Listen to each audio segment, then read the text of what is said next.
You're watching a KCCI Commitment 2020 special, Democratic Primary Senate Forum. Good evening and welcome to a KCCI 8 News special event. I'm Stacey Horst.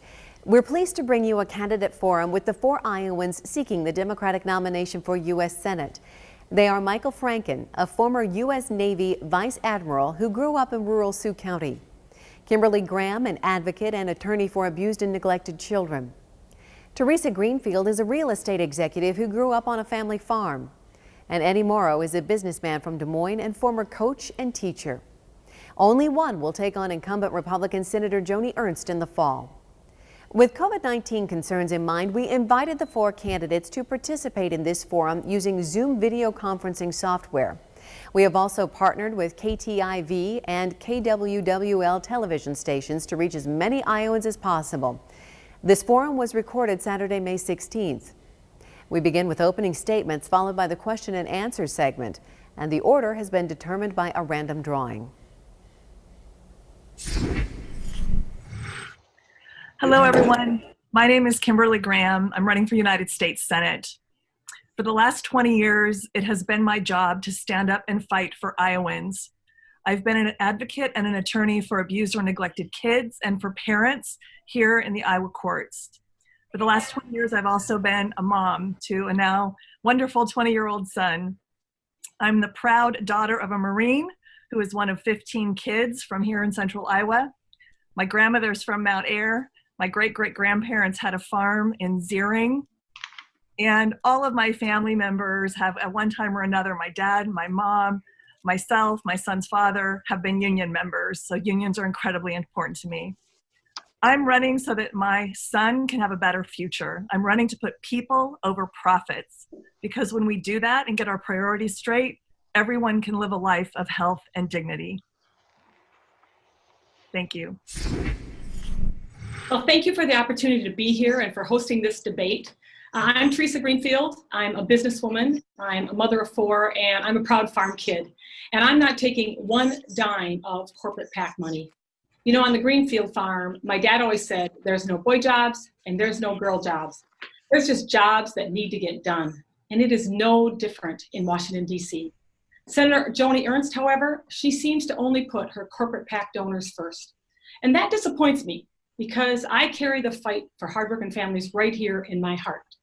You see, I was widowed at the age of 24, and my first husband, Rod, was a union member, a lineman.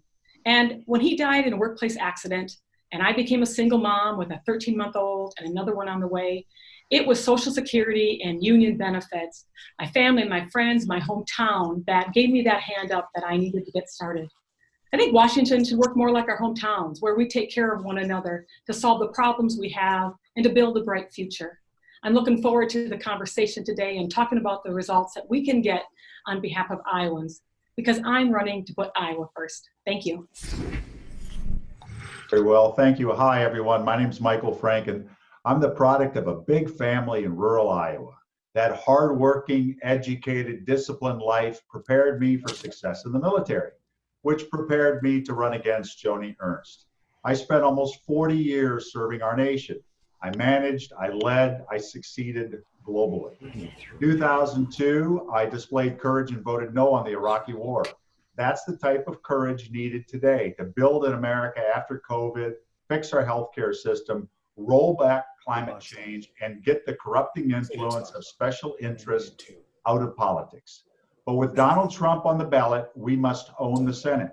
Step number 1 is Joni Ernst. I'm rural Iowa, a lifetime of service, and I bring legislative experience and leadership from day one.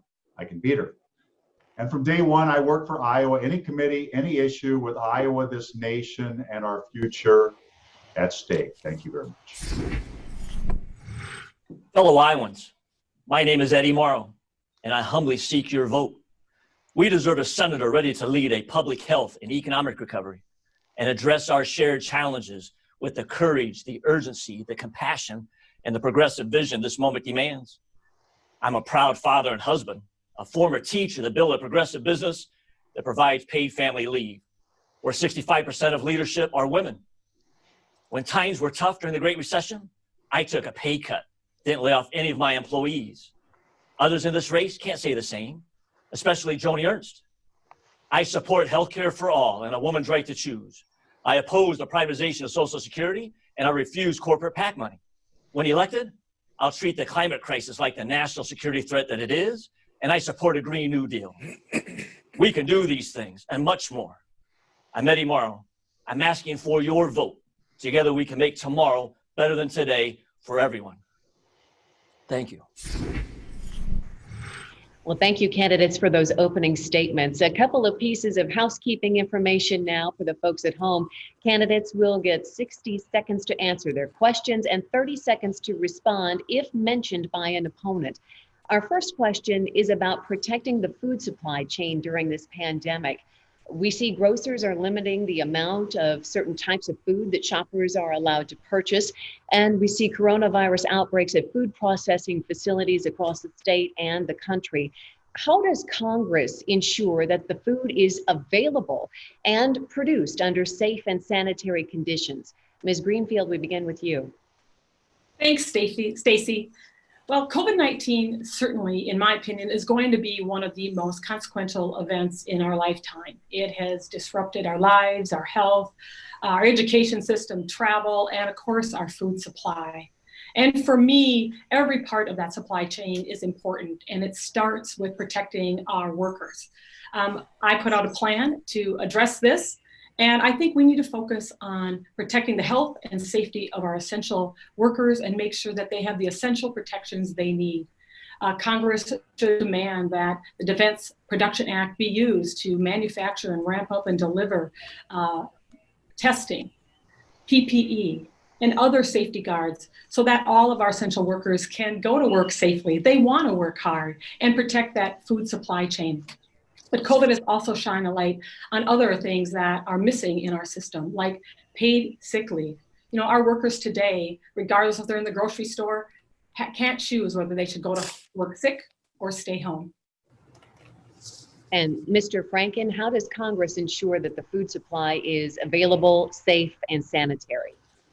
Well, thank you. I have a bit of experience with this firsthand. I worked years ago at a hog confinement in Sioux Center, Iowa, Supreme Packing Company. So on the line for multiple years as I was going to college and high school.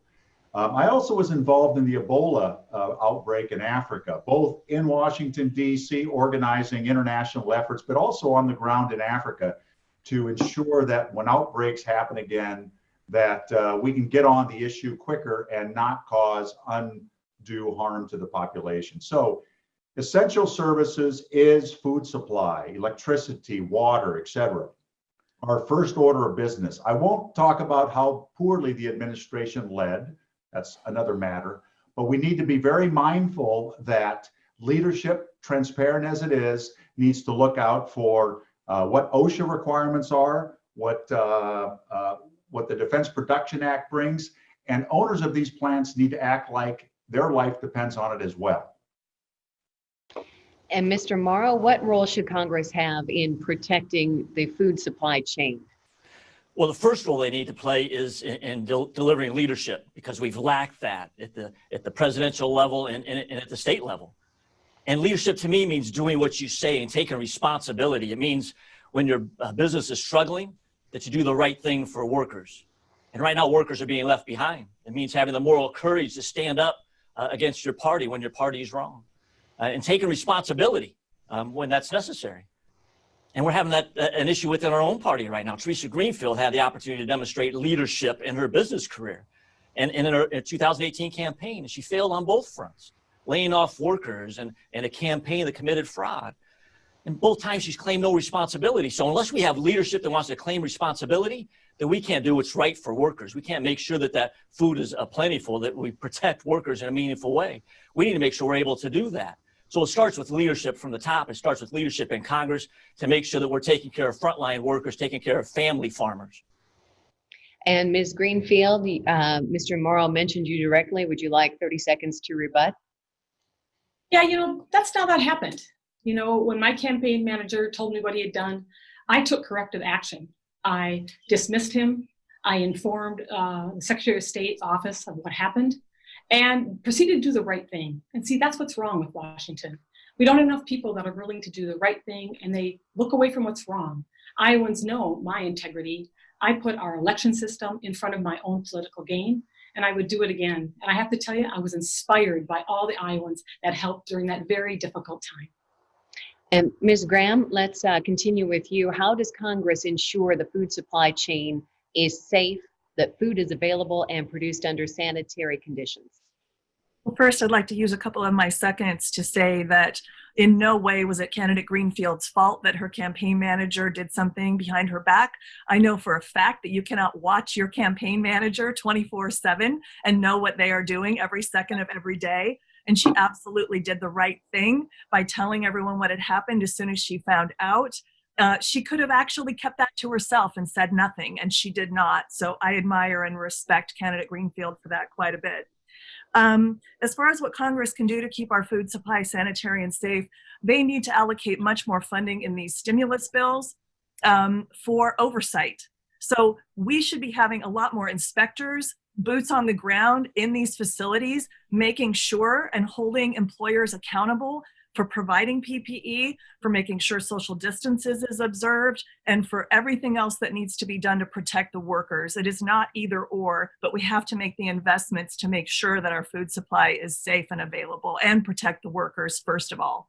Well, first of all, I'd like to welcome all the candidates and thank you very much for taking time to be involved in this forum. It's very important for people to know more about you. I'd like to continue the discussion, though, on the economic impact of COVID-19. And a lot of the damage has been done already. There's a lot more to go. Iowa farmers and businesses are enduring literally billions of dollars in losses already. So let's say you, right now, are Iowa's junior U.S. Senator in Washington. How would the advice that you give Governor Reynolds differ from the action she has already taken so far, and now in reopening the state and trying to recover some of these enormous losses? Very well, thank you.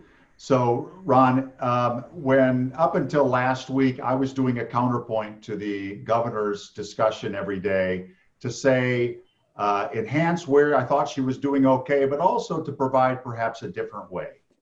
Having some experience in these things, both in Department of Defense, the various simulations we've had through the years, and I very much trust science, and I'm quite the science person myself. I questioned whether she was putting political expediencies over the experts and consequently placing Iowans in jeopardy. I do believe there's some essential services that we need to really bend our population, our workforce as best we can and provide for accommodations for them. But ultimately, I believe she opened some counties far too early. Woodbury County, where I live, is a great example of how planning was not done well, and the testing and the PPE wasn't made available across the border, and she didn't take a regional approach. Mr. Morrow, your answer to this question, please. Yeah, thank you. So we've lacked leadership from the top, from the beginning, both at the federal and the state level. We haven't been straight with people and honest. And at times it seems like we don't even care. So it'd be really important. If I was a junior senator, I'd be calling the governor and saying, Governor, we need to make sure we have a much broader testing program going on. And we need to have transparency so we know what's happening. And then we make sure how are we going to talk about the contract tracing that's going on, so that we make sure that everybody is being traced and we can stop any outbreaks that are happening. And we got to protect workers first and foremost before we protect big ag or big industry. And it seems that's what we're doing right now. Spending too much time coddling to big ag and big industry and not taking care of the frontline worker, whether that's the nurser, whether that's the grocery store worker, whether that's the person in the meat packing plant. And until we get that kind of leadership that's really going to do that, then we stand a chance to set ourselves back even further in an economic way as well. Ms. Graham, you're up next. And of course, knowing the needs of Iowans is so vital if you're going to be in Washington. So if you were the junior senator, how would your advice to Governor Reynolds be different right now? Yes, well, I've also been a certified mediator for the past 17 years. So I've got some skills, I think, with getting people to come around to different points of view and solve their problems and work for the common good. I would like to sit down with her if I were the junior senator, I would like to sit down with her with some infectious disease doctors. Dr. Megan Srinivas is a fantastic infectious disease doctor who is from Fort Dodge, who is right here in our state. And I would ask her to pay attention to the science. It is endangering people's lives to open up everything the way that she has, or open up so many things so soon until cases have substantially declined steadily. And part of the problem is we don't even have sufficient testing to really know with great accuracy whether or not the cases are falling whenever we see that happen. So I would encourage her to listen to the scientists, to reopen only carefully and only after the cases are clearly declining. Thank you very much. Ms. Greenfield, you're up next on your viewpoint on this. How do you weigh the differences, the economic cost versus the health cost? Well, thank you, Ron. You know, these are tough times, and Iowans are going to have to come together like we do in our hometowns to solve these problems. And as a junior senator, I absolutely would work with Governor Reynolds. And I'd be really talking to her about how we focus on public health and making sure that we're weighing public health, of course, with the economic crisis. And that our first priority is to focus on hard-working folks across the state, particularly our essential workers.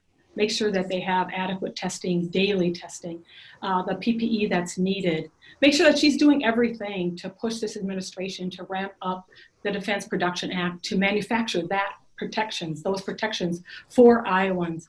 And next, you know, it's not a time for political finger pointing, but we do need to bring trust and transparency back to this process. And I would ask the governor to make sure that she's keeping the public informed about how these decisions are made, who she's consulting with, so that she can protect Iowans. Thank you. Thank you.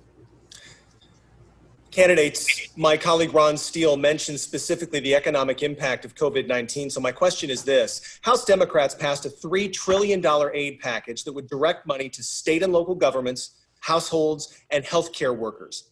Do you support the kind of aid that Democrats proposed? And if you were serving in the United States Senate today, would you vote for such a bill? Mr. Morrow, we begin with you. So that bill had a lot of really great elements to it. We need to make sure we have universal basic income throughout this pandemic, which I've talked about now every month to families, everybody that's 18 years of age and over. We need to make sure we're looking for the people that are left behind in that didn't get a stimulus check in the most recent monies that were presented. Then we need to make sure we're talking about small business owners that were impacted and will continue to be impacted. And then we need to make sure that's in that bill. One of the problems with that bill is there's not enough oversight in it. And we're going to have more and more trouble because the president continues to get rid of all the oversight mechanisms. Just had another Friday night massacre where we got rid of somebody else that we overseeing how we're going to be handling this the monies in the stimulus. And as a United States Senator, not only do we want to make sure we're providing the right resources to frontline workers, to families, to small businesses, we want to make sure we have the right oversight, that we're taking care of the right meaningful people, not corporations and big industry. Thanks for asking. Candidates, I am going to hold you to an answer to that question. So, Mr. Morrow, yes or no, do you support that bill? I don't support the bill in the way it stands right now. It needs more work. Very good. Ms. Graham, the question to you is, do you support the HEROES Act? I don't support it as it stands either. I agree with Mr. Morrow. This bill reminds me of the 2017 tax cuts, which had kind of crumbs thrown to regular working people and middle income people, while the massive tax cuts for the extraordinarily wealthy go on forever. But the ones for lower and middle income people, which were small to begin with, are set to automatically expire. This bill kind of reminds me of that. And so frankly does the first stimulus bill that was passed. You know, regular working people got a $1,200 paltry amount, a one-time payment, while other developed nations around the world are giving their citizens a short-term universal basic income of from $2,000 a month upward to sustain them and to sustain their economy during this time. We also need to provide much more help for truly small businesses. I'm talking the mom and pop businesses on the square in our rural communities. We haven't done that in these stimulus bills at all. So we need to focus on the majority and not the small minority of wealthy in this country in these stimulus bills. Thanks. Ms. Graham, thank you. Ms. Greenfield, are you a yes or a no for the HEROES Act? Thank you, Matt. I don't know everything that's in that bill, but I do know this. As the president of a small business, someone that has to stretch a dollar at a kitchen table, I certainly want to understand what's all in that bill and how we're going to pay for it. Look, my focus is absolutely on what's urgent right now, and I think that our leaders need to start thinking long term about what's on the other side of this pandemic, this economic crisis. And right now, we need to be focusing investments on our workers, making sure, again, they have the testing, the PPE they need, more direct payments. Our small businesses who lights are off and are struggling to find the capital to open those doors up again, provide those jobs so they can sign some paychecks. And those are the kinds of things I'd be looking for. How do we take care of our communities, our hospitals? How this bill is best for Iowa. So given what I know about it today, I certainly wouldn't support it, but I would keep working because I know we need to take some urgent action. Mr. Franken, to you, do you support the HEROES Act? I do not support the HEROES Act as it's written, but I do appreciate Speaker Pelosi's work. I'm a big fan of her and the House of Representatives taking leadership where the administration ought to. This next decade or more is going to be very, very difficult. We need very refined bills to ensure that they're benefiting exactly what needs to get done and the worker in America, especially those whose income are below $40,000. Small businesses in Iowa, for example, those that employ the vast majority of Americans. Ultimately, though, this is a national security issue. We have a problem with infusing enough M2 in the monetary supply, which ultimately generates economic activity and revenue back to state and local governments, a very big necessity. But the country that comes out of this first may very well be the long-term strategic winner. So we need to work hard and be very refined as we go forward. Candidates, thank you.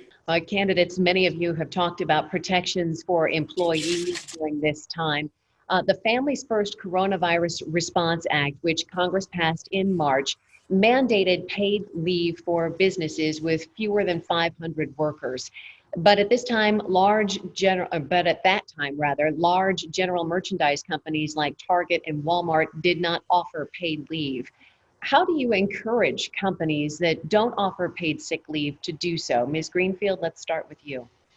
Well, I believe paid sick leave is a really important part of a strong business and making sure that employees are equipped to do their very best.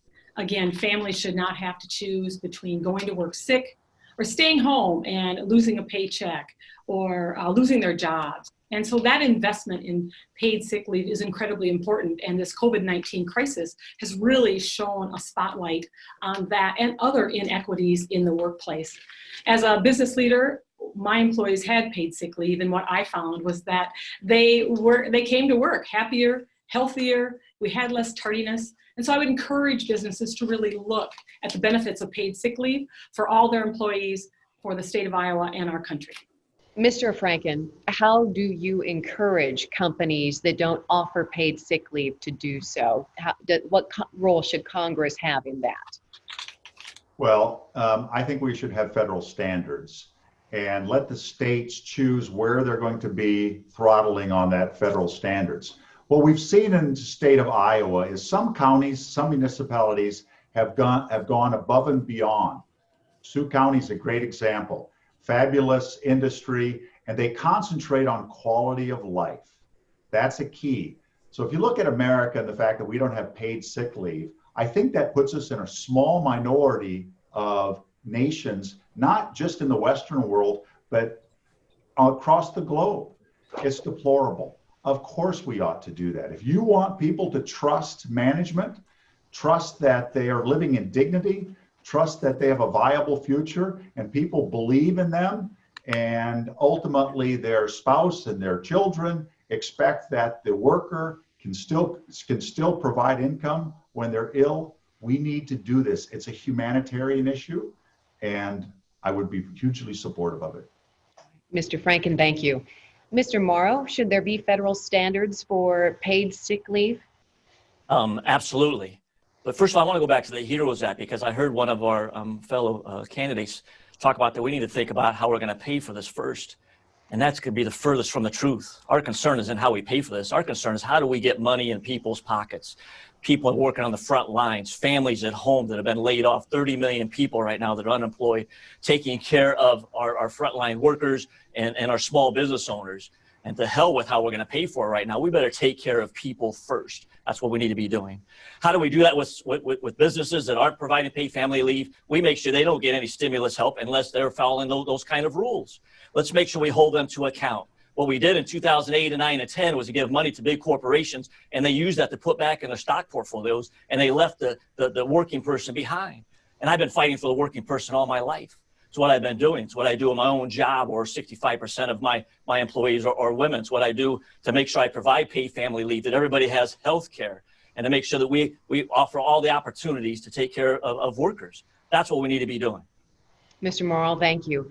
Ms. Graham, do you agree with Mr. Morrill's assessment of how companies should be encouraged to provide paid sick leave? Well, as Mr. Franken so correctly noted, we are one of the only, perhaps the only nation that, developed nation that does not provide paid sick leave for all workers. It absolutely needs to be a federal mandate. This cannot be something that is left up to the whims of particular corporations. We have no paid sick leave. We have no required paid maternity leave in this country. We don't have a universal child care program, which we are seeing the effects of that so much during this COVID-19 crisis. And that's why, as an attorney for children and parents in court for the last 20 years, I'm already working on a draft of the American Child Care Act, which would provide for paid maternity leave so that people like my young single mom client a couple months ago that had to go back to work as a waitress a week after giving birth, or she wouldn't be able to pay her rent, so that she can have paid leave like everybody else. Thanks. Candidates, thank you. Time to give you a chance to catch your breath. We're going to take a short break. Our special virtual Democratic Forum with the candidates for U.S. Senate continues next.